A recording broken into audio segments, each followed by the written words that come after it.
రేపే స్కంద పంచమి. ఎంతో పవిత్రమైన విశేషమైన రోజు.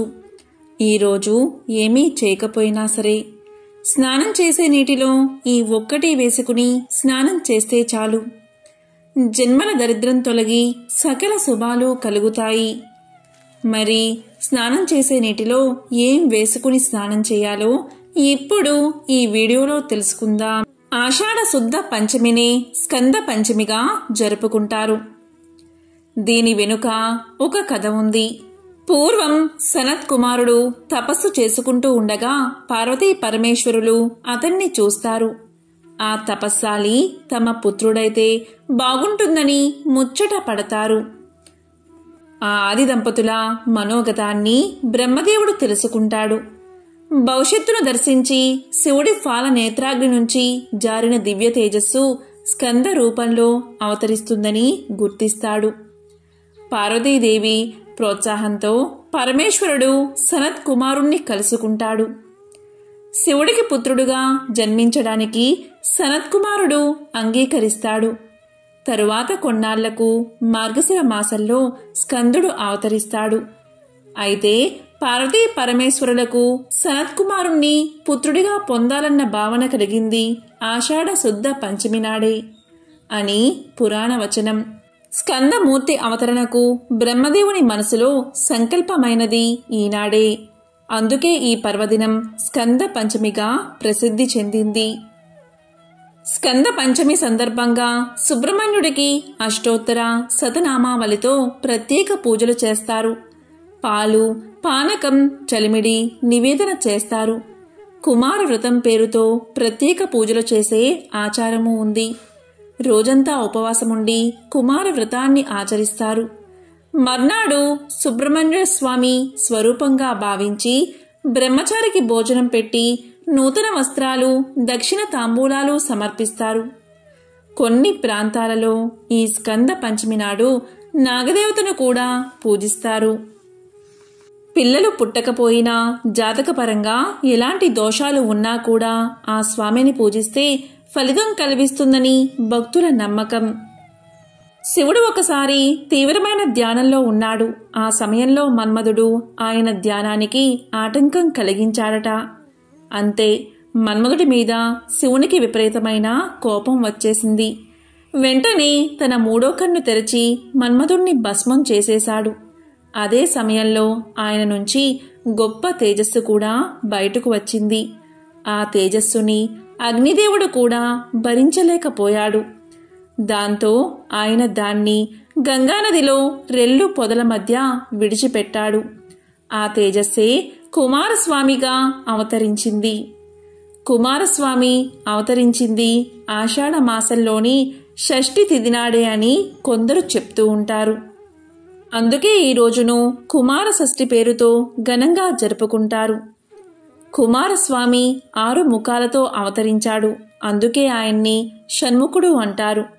అందుకే ఆయనకు షష్ఠి తిథి అంటే చాలా ఇష్టం. కుమార షష్ఠిని 2 రోజుల పాటు ఘనంగా చేసుకుంటారు. ఆ ముందు రోజే ఈ స్కంద పంచమి. ఈ పంచమి రోజు ఉపవాసముండి కుమార షష్ఠి రోజున స్వామిని పూజిస్తే మంచి ఫలితం ఉంటుంది. ఈ 2 రోజుల్లో వల్లి దేవసేన సమేతంగా ఉన్న స్వామి ఆలయానికి వెళ్ళి దర్శించుకుంటే సంతానం కలిగి తీరుతుంది. ఈ రోజుల్లో స్వామికి అభిషేకం చేయించిన సుబ్రహ్మణ్య అష్టకాన్ని చదువుకున్నా కూడా ఆయన అనుగ్రహం లభిస్తుంది.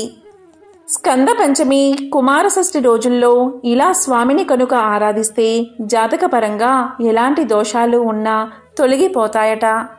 సంతానం కలగాలి అన్నా, సంపదలు రావాలి అన్నా ఈరోజు స్వామిని పూజించాలి.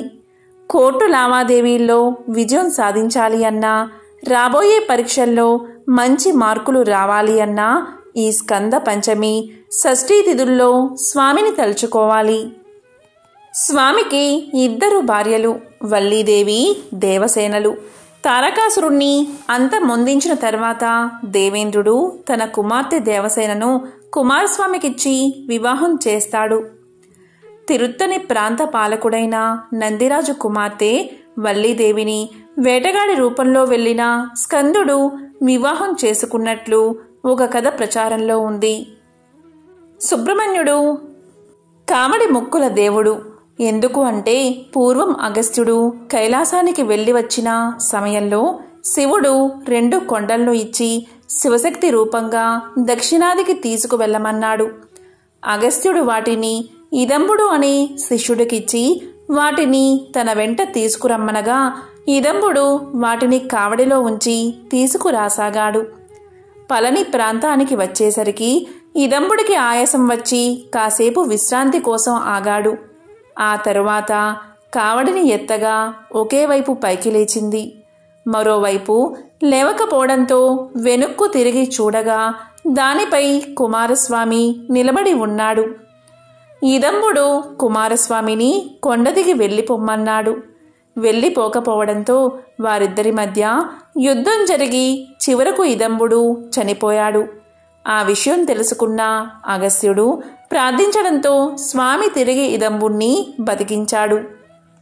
ఈ విషయం తెలుసుకున్న ఇదంబుడి భార్య కృతజ్ఞతగా కావడితో పాలను తీసుకువెళ్ళి స్వామికి సమర్పించింది. అప్పట్నుండి కావడి మొక్కలను సమర్పించడం ఆచారమయ్యింది.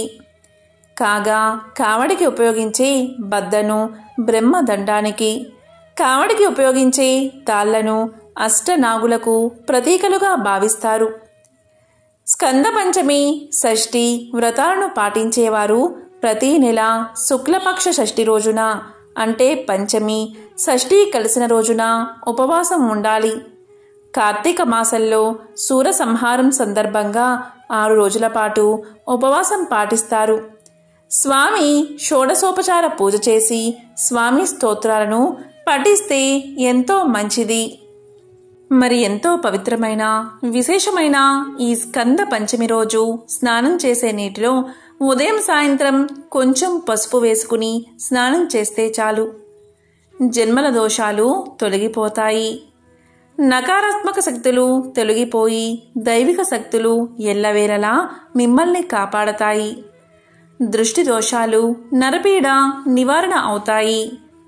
మరి ఎంతో విశేషమైన పవిత్రమైన స్కంద పంచమి రోజు ఆ సుబ్రహ్మణ్యుణ్ణి పూజించి సకల శుభాలను పొందండి. ఓం స్కందాయ నమః.